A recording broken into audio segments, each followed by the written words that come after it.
I am the fastest cowboy coder you have ever seen, and I'm gonna show you how I can write code way faster than any of you. Watch and learn. Okay, now you see the code. Now pay attention how fast I write the code. Take a look.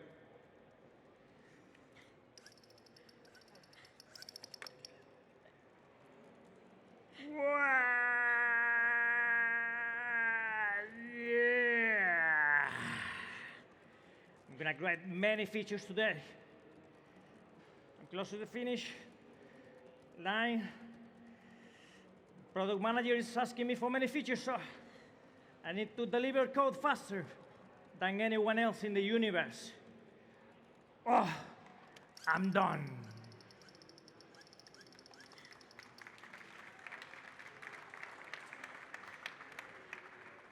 Oh my God, it's super senior developer coming to the rescue. Hey, super senior, are you seeing what I've done?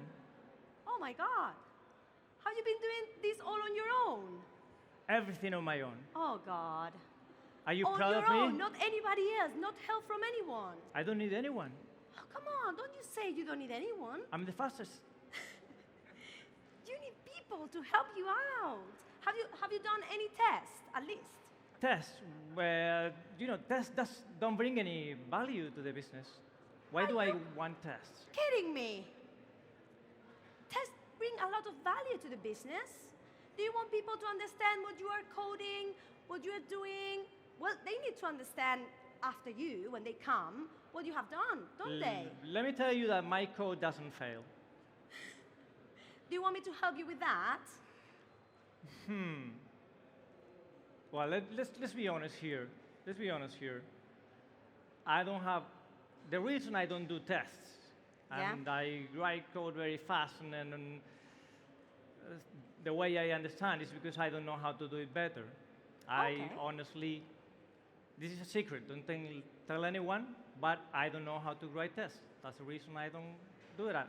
And it's a shame if I say to the team that I don't write tests because I don't know. It's a shame, and that's the reason I don't do it. Oh, but don't be embarrassed.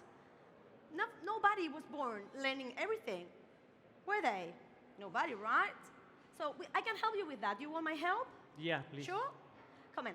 So we can go to this Dev Barcelona conference, because I know there are two cool people talking about all of this right now. Do you want to come with me? Yeah. Come on, let's go. That would be amazing. You can clap. Thank you. Well, welcome to our show.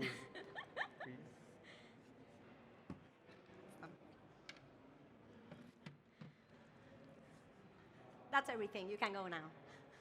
No, kidding. Well, thank you for coming.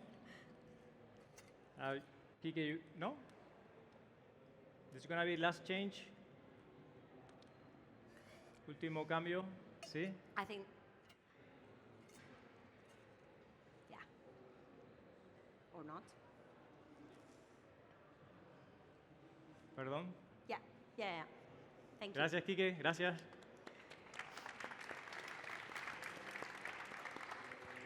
Well, we need to ask you for a favor because we want this session to be inclusive and so that you can participate, and this setup is not very inclusive.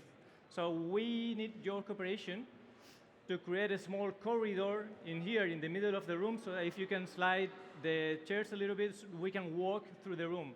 That would be very helpful. Thank you. They must be thinking, now they make us move. We were all comfortable in our chairs, and now they make us move.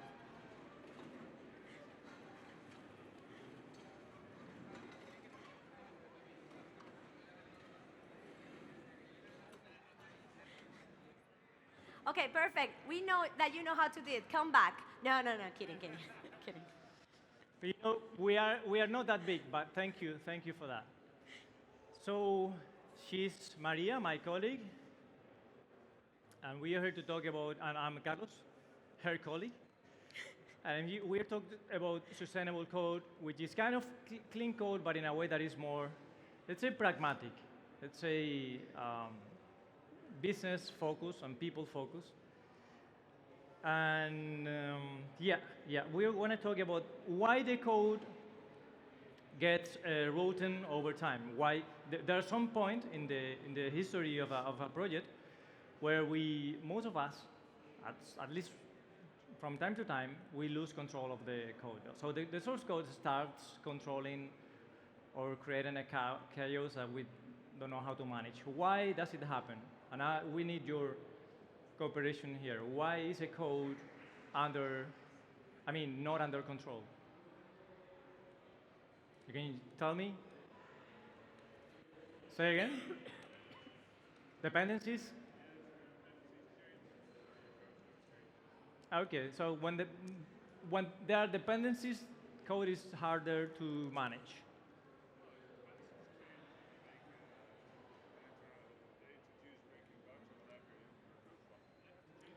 Yeah, when there are dependencies, code is, and you change one thing, then the other things have to change as well, and then we have a problem, right? Very good point. Thank you. What else? Yeah, there, here, and there. What else is ruining our code? Because multiple people are working on the same piece of code and they have different way of thinking and solving problems.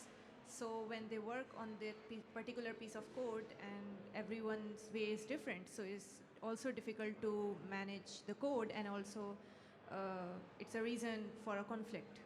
So you mean thank you, there are no code standards, so everyone is coding in their own way. In their own way. Like a cowboy, right?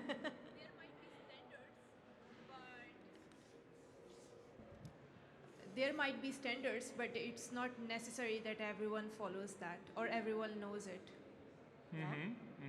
That could be one reason. Some more ideas? Yeah. Deadlines and management pressure.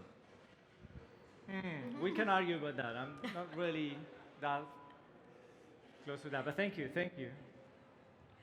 Testing. Lack of testing. Exactly. Because if we don't have a proper testing, if we want to introduce a new feature or every change, it's very hard to check that we don't break anything, for example. Okay. There are other opinions over there. Testing was one. Okay. What else? Thank you. The architecture or the design in which the solution was built. It could be that the design is not suitable for a scalable solution. So no scalable solution in the architecture. Yeah, not developing, keeping in mind that it will grow. So that it will change. Okay. Yeah. Some other ideas? Writing the code, thinking that it will evolve. Oh. So writing the code without thinking that it will change? It will change. Over-engineering, okay? You can also stand up and walk and help me out, you know? Thank you for that. The business itself. The business itself. Yeah, because the business changes, you need to change your code. But aren't we professionals to do that? I mean, aren't we paid to do that? Or are you paid to stay with the same code forever and have fun? We can't hear. But we are paid for that. And we need to do it in a proper way. Thank you. We are telling you, because we know that some of the things that we are telling you today, you probably don't like or you don't agree with them, because we are the ones creating horrible messes in the code. It's not the business. I haven't seen the case where the project manager jumps in the code and writes terrible code. I have seen no manager do that. It's our responsibility. The other thing is that sometimes you have to learn how to say, no, this cannot be done in this time, or the code is going to be horrible. But that's a different talk for a different time, okay? That's a very typical concern. So now we can show, Kike, thank you very much. these are the main reasons why we believe the code goes bad.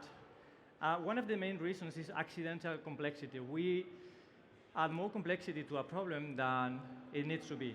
So there are problems that are really complex, but many of the business is not that complex.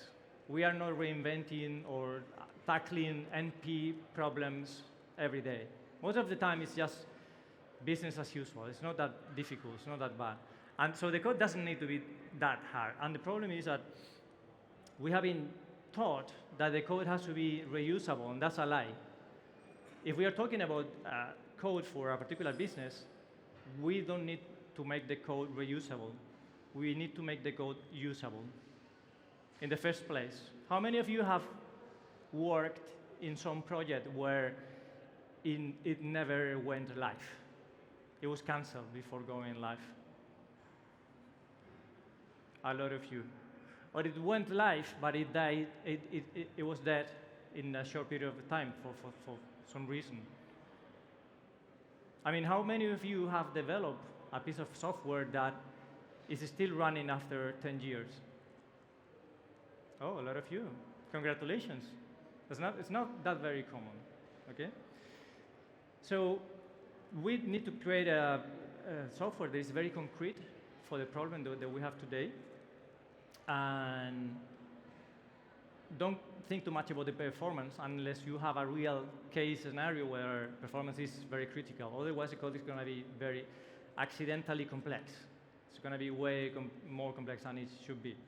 And in case you want to do some performance tuning, make sure you have some benchmarking and you know how to do it, because most of the time people try to tune for performance.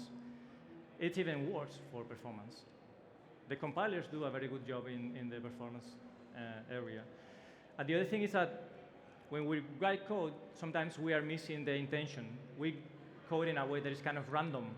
One day you have one style, and the other day you have a totally different style and totally different approach, and you don't think enough before coding. So there is no convention, there is no code style, because you are not putting any intention in the code. So your idea, the solution that you have in mind, have to be very well reflected in the code. The code should express exactly what you had in mind. And that's very difficult to do even if you use Copilot or ChatGPT. It will generate code, but that code is not going to be reflecting your thoughts, your ideas in the design. And that's what another human being needs later in order to understand what you wanted to do and to continue to do that in the code base. So ChatGPT will generate more horrible code for you unless you create a code that really stands for what you had in mind and you had a good design. And the other thing is that we need to express domain concepts.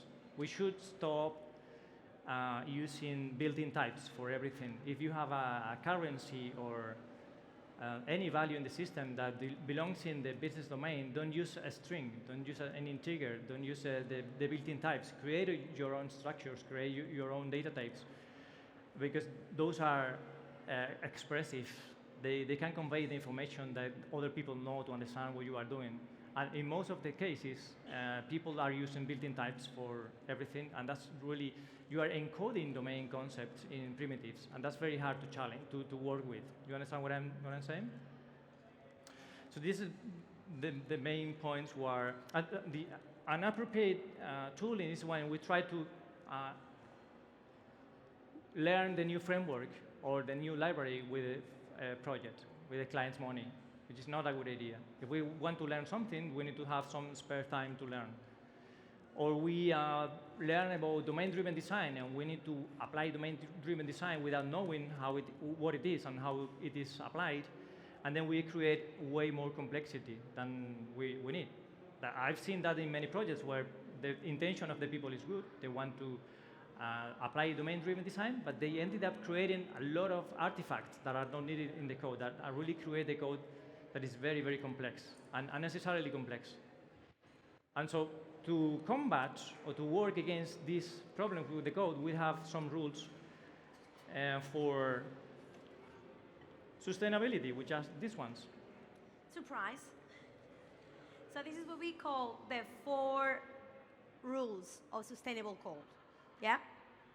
So as we were talking in our little performance, having tests is a must, in our opinion, yeah? Why?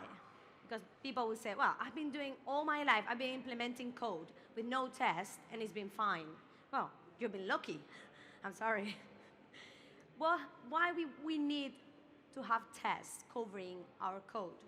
First of all, because we will be more sure that if it fails, we know it.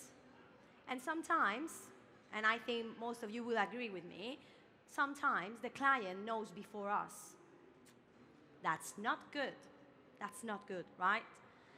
Once is all right, let's say, okay, but when it happens more than once, then that means something. That means that something is going on underneath that we can't see, and there's something that we are not doing properly, right? For me, tests are documentation. Why? Because if you name properly your tests are named as use cases, right? What is a use case? Well, I think we all know that. It's a part of the implementation that tell us like whole user case, basically. I don't know how to explain it better with no using the words, right? So when I don't know what something does, I go to the test, I read the use case, and then I read how it's done, and then I know how it works, right? So it helps me as documentation. The second rule would be that those tests need to be sustainable. Why? Because they are as important as our own code. They are as important as the code that implements functionality, right? We will, in the future, we probably need to update them, change them, read them to understand, as I said, as documentation or whatever you want. They need to be readable, they need to be clear, they need to be concise. So we need to take care of the tests in the same way we take care of our code, right? The third, one important thing as well with the tests is that one way of making them sustainable is making them to fail just for one reason. Because sometimes we do a test and we think, oh, you know what, I'm going to try this, I'm going to test this, I'm going to do this assert, I'm going to do this other assert, and then it fails, and then you don't really know when it fails, in which part of the code, right? And then you start looking in the code, and you get crazy, bad mood, everything, and then why is that? Because it's not testing only one thing. It's not only testing one user case, right? And then it's a mess, right? The third rule is the abstractions. The abstractions need to be appropriate. Do we know all what abstractions are? Yeah? Raise hands. Who knows what an abstraction is? This is the kind of word that we use because we know that we think we are fancy. We say, oh, abstractions, encapsulation, coupling. We start using these fancy words. Abstractions are basically concepts. Yeah? It's the concept that we introduce into our code. Abstractions are a thing. For example, if I name a variable chair, you all know what it is, right? It's a chair. Yeah, but maybe one of you thinks that it's a chair like this one, right? Maybe another one thinks that it's a chair with 5 legs, another one with 3, another one thinks that it's a little higher, a little smaller, a chair for kids, right? So what's the thing with this? So abstractions need to be also very clear, needs to be appropriate with the concept they are trying to explain, right? So I can say chair, but it's really generic. But if I want to tell you it's a desk chair, I bet most of you will know exactly what a desk chair is, right? You all will be thinking with wheels and with like this one leg and very soft, right? So we all know what it is. So that's what we need to try to achieve. Be really expressive. Try to express and tell the idea so whoever comes after us will be able to understand exactly the same thing we wanted to tell, right? But it's not easy, is it? Naming is one of the most difficult things to do, isn't it? Well, I know. no, and everyone, well, maybe one person of this room, or maybe a little bit more, but most of us will say, I am very bad naming variables. I'm very bad naming methods, right?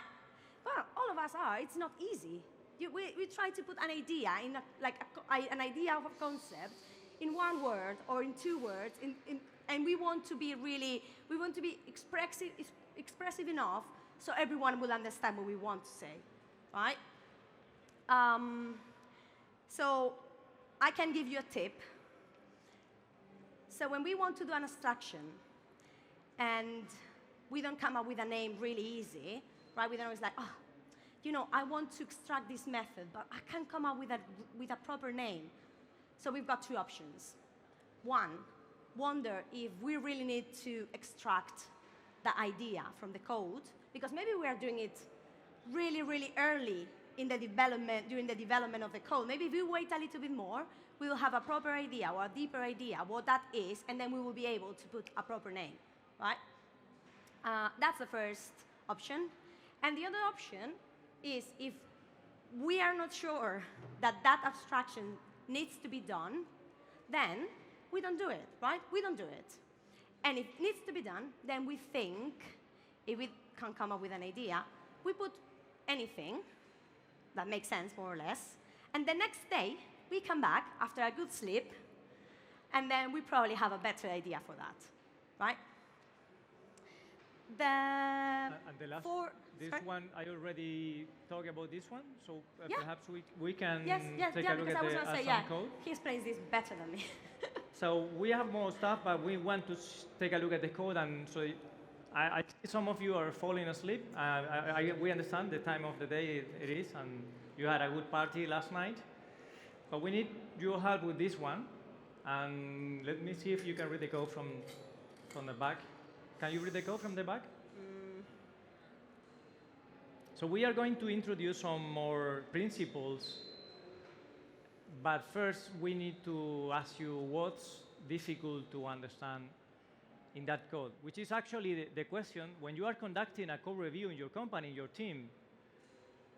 What you should ask for is, do people understand this?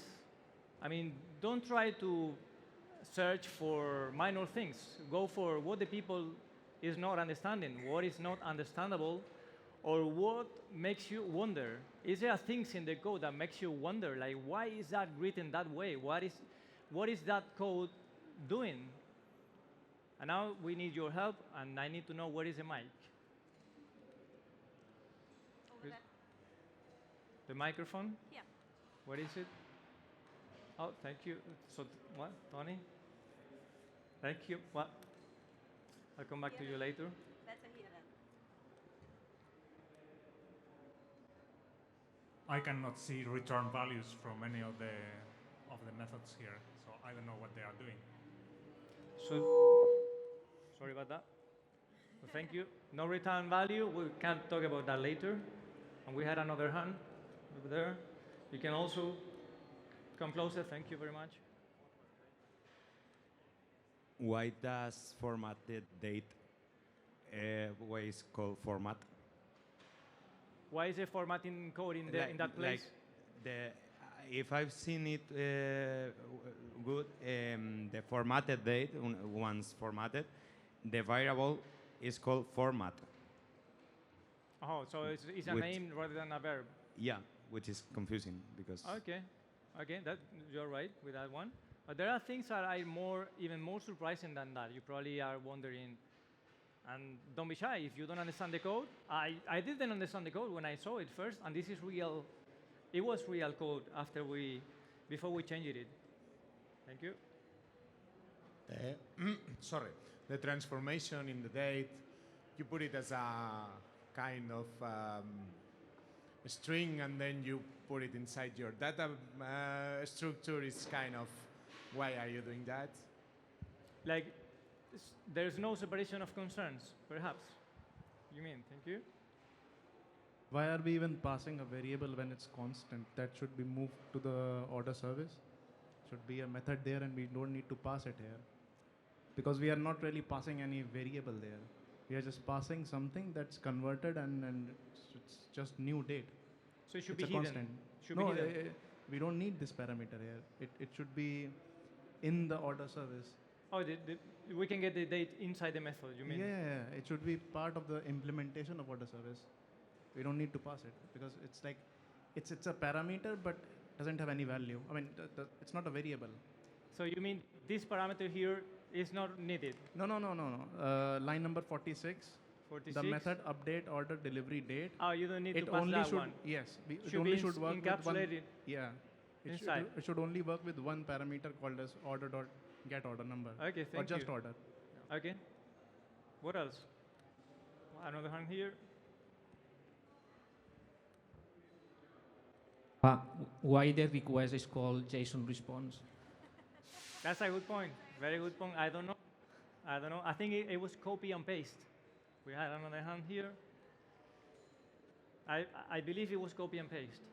There are some methods named confusing for me, like can send an order. It seems like it does much more than just giving a boolean which doesn't, saying that you can send an order, or even convert to zip from. Okay, so I get the zip, but where it is. So That's it. Very good point. How can I make this function fail? So when I'm not going to be able to process an order, and when this happens, how I'm going to handle it? Error handling. Good point. Thank you. You don't see how it's done. What is that? Thank you. Also, it looks like we're doing way too many things, and then at the end we first update the order delivery, and then later on we update the date. Hola? You can say that to me? Primero we first update the delivery, and then later on we update the delivery date. Good point. Good point. So the order of the execution we first is not what you would expect. Yeah, first you save and then you do some other stuff. Doesn't make much sense. Separate. Okay. Excellent. Well, you have been spotting some of the problems in this code. I think the more obvious is what makes you wonder. Joan? Jose? What Jose said was that you read a method like can send, which seems to be like a question. You would expect that to be a Boolean method, but must be not because it's not returning anything, so it must have some side effect. So that gets you wondering, what's the code doing? So there's one design principle called the less astonishment principle, also abbreviated as POLA, which is number one principle for us. So read your code after you are done and consider whether other people would wonder what the code is doing. So the fact that the method is void is not necessarily bad, but it has to be clear if it is doing a side effect or it is a query, and in case it is a query, it should not have any side effect if possible. And it has to be very explicit in the code. When you read a code that is simple like this, you don't want to be thinking. You don't want to make the people think. Please let me know if you see more things than I. And yeah, the other problem with the safe, that's a connaissance of execution. So there is a coupling in the execution of the things that, in this case, is not even intuitive. I mean, you wonder why is the execution in that way. And the other thing that you spotted very well has to do with encapsulation and the level of abstraction. Why do you want to see some formatting and stuff, which is very low level, when that could be encapsulated in some other place? Because this is like an entry point of the application. This is a controller of my website. I don't want to be low-level stuff in here. How many of you have controllers with all the logic and all the business and everything inside in one place? Most of you. Most of you. Most of us as well. We don't have it, but. Well, yeah, so what are the principles that we are exploring here, they have to do with astonishment or surprise.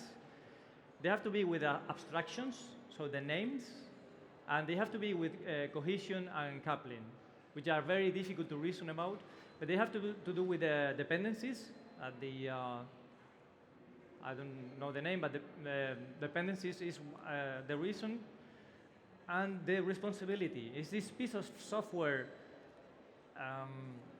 good enough or cohesive enough? Does it have a unique reason to change? Or does a piece of software always comes with another one? Look at this. You didn't complain about this. But if you are calling two methods, one after the other in one class, each of the methods are not cohesive. If you need to call both, you probably should have one single method doing both things, right? So that has to do with cohesion. If we don't have cohesion, it's very hard to reason about what the code is doing. So cohesion and coupling are the things that make code easier or harder to understand beyond good naming, beyond good testing. So even if you cover the basic 4 rules of sustainable code, then you have to consider surprises and you have to consider cohesion and coupling. And we can see another example. This is from the email server, yeah. Well, but this is a different class, but can you see problems in there?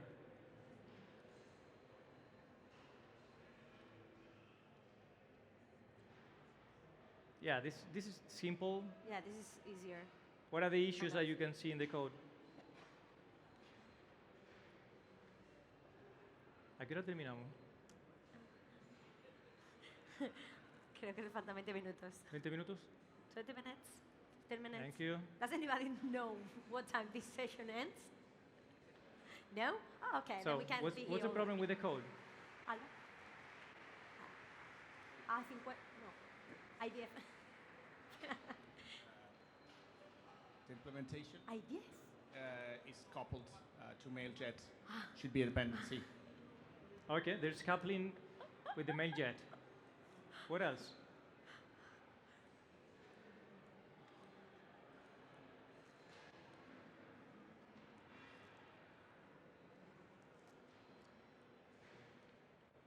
Don't look for the complicated stuff. Look for the obvious, hard to understand stuff. Over here?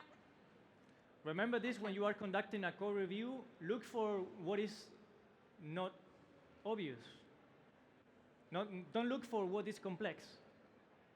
For me, something that I don't understand well is in the arguments. Sorry, in the arguments, Yeah. email, subject, body.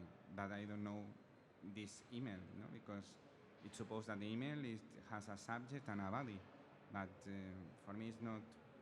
The name. Exactly. You mean the name of the variable, Exactly. right? I don't know this email, what contains. So it could be an email itself that has subject, body, and everything, right? So it's kind of confusing, isn't it? For me, I think this method that is public, it doesn't make sense. That one it seems to be something related with some internals of the email service instead of something public. Yeah, if we focus on this method, what can you see that is going to be trouble in the future? Thank you. What is going to be a trouble in that code?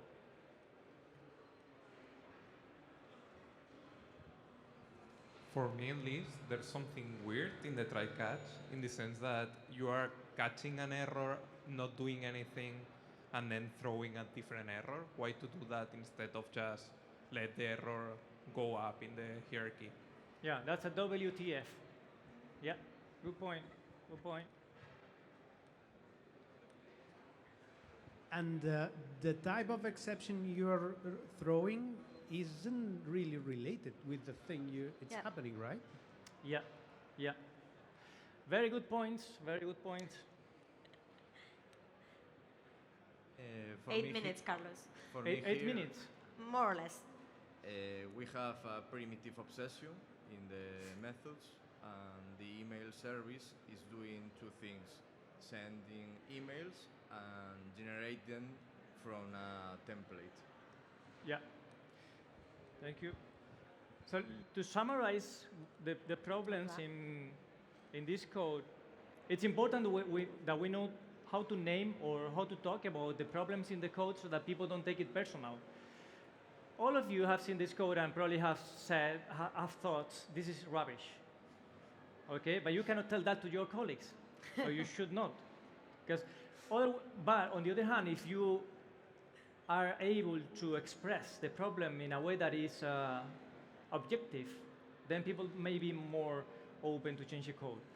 And the problems here have to do with cohesion and coupling and surprises.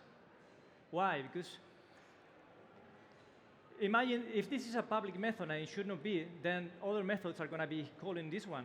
So we are going to create unwanted coupling in the code.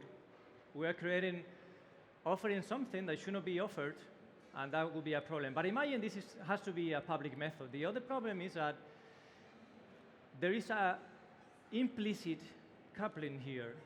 This one guy here knows about the content of a string somewhere else. What is that? What the heck? What the heck?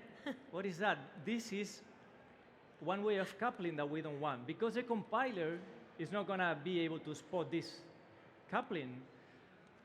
From the time you are passing something low level like this into the method, you are also coupling the caller, because the caller should know about the implementation of this method just because it's passing a parameter that is very low level.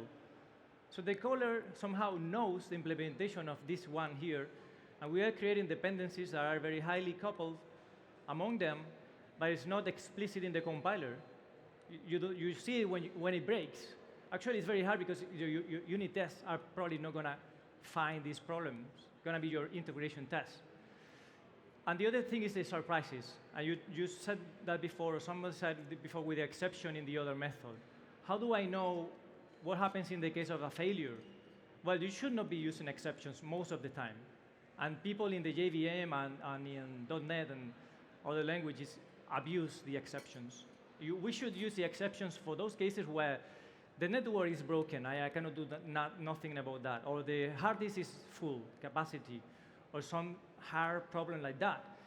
The fact that something is not well configured should not stop the system from working. So if you are explicit about handling your errors, you will see very clear what's the code doing in the case of an error. For example, if you return either object, either this could be OK or either this could be an error. And then your code is way more explicit. You should not get into the code to see what's going on in there.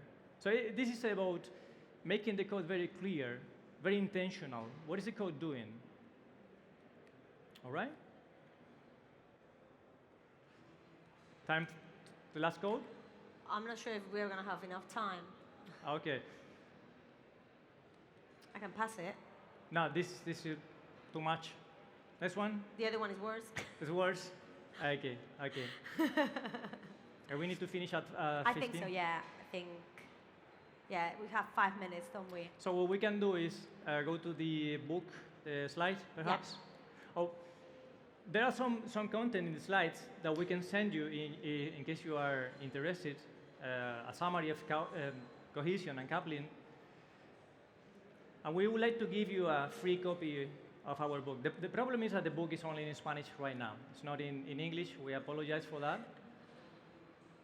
All you have to do, if you want to get your free copy, is to send us an email to that address, and that's a mail to QR code, telling us one problem you have with your code. In case you are going to send us code, please make sure you are compliant with the NDA with your client. We don't want to be in trouble with that.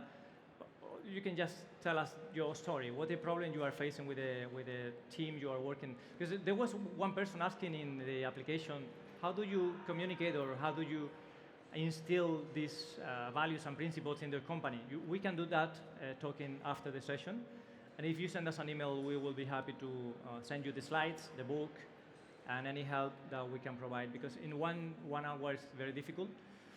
But the conclusion that we want you to get home with you is that we need to create the code that is very simple, very concrete, very explicit, not surprising code, not very smart code, that simple, very good names. Not enough, we need to be deliberate about the coupling and the cohesion. When do we want the two pieces of code to be coupled, and when we don't want them? And be explicit about it. Don't be accidental. Don't write the code randomly. Okay, that's what we want to take from you to take from the session. Maria, any last word?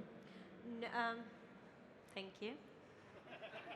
Now, before we leave, we don't need to do it right now, but before we leave, we need to put back the thingy, okay? Just saying. And the other thing? Yeah, that's why I'm not, no, finish. And so thank you to the organizers, Nacho and Jonathan, and thank you to all of you for coming, sponsors. This has been great. Thank you very much for your time. Thank you.